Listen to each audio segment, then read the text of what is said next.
આ કેવી રીતે હાલે? ગુંડાઓ, બુટલેગરો, માફિયાઓ, તોડબાજો, ડ્રગ્સ વાળા, દારૂ વાળા, રેતી વાળા બેફામ ફરે અને નિર્દોષ માણસને પોલીસ સ્ટેશનમાં મારે છે. અમે રજૂઆત લઈને જઈએ તો અમારા ઉપર એફઆઈઆર. એટલે મેં નક્કી કર્યું છે કે ગુજરાતનો આત્મા જગાડવાનો છે દોસ્તો. અને મેં નક્કી કર્યું છે કે અમે ન્યાય નથી અપાવી શક્યા દીકરીને, અને એટલે દીકરીને જે પોલીસે પટ્ટા માર્યા છે એ પટ્ટા આજે હું ખાઈશ જાહેરમાં. અને મેં નક્કી કર્યું છે કે આ દીકરીના પટ્ટા માર્યા છે એ પટ્ટા મને મળવા જોઈએ અને ગુજરાતનો આત્મા જાગવો જોઈએ.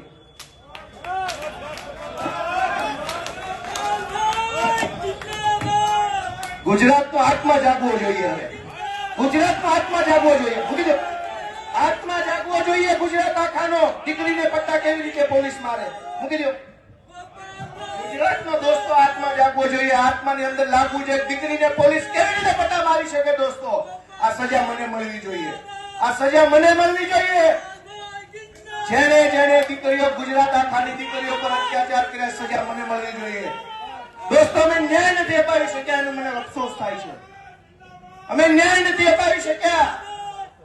દોસ્તો, હું ગુજરાતનો આત્મા જગાડવા માંગુ છું. કોઈ અમને જિંદગીભર મત ન આપતા, અમને હરાવી દેજો, પણ દીકરીઓને ન્યાય અપાવવા માટે તમારા આત્મા જગાડો. તમારા આત્મા જગાડો. અમને આખી જિંદગી મત ન દેતા, હરાવી દેજો. દીકરીને ન્યાય અપાવશો કે નહીં અપાવો? અમે મહાન નથી. કાલ મરી જઈશું. આ પાર્ટી ખતમ થઈ જાય. દીકરીઓની ઇજ્જત કોણ કરશે? અને આ એક દીકરીનો સવાલ નથી. ઝઘડિયામાં બળાત્કાર થયો, જસદણમાં બળાત્કાર થયો, દાહોદમાં બળાત્કાર, ચારો તરફ બળાત્કાર થાય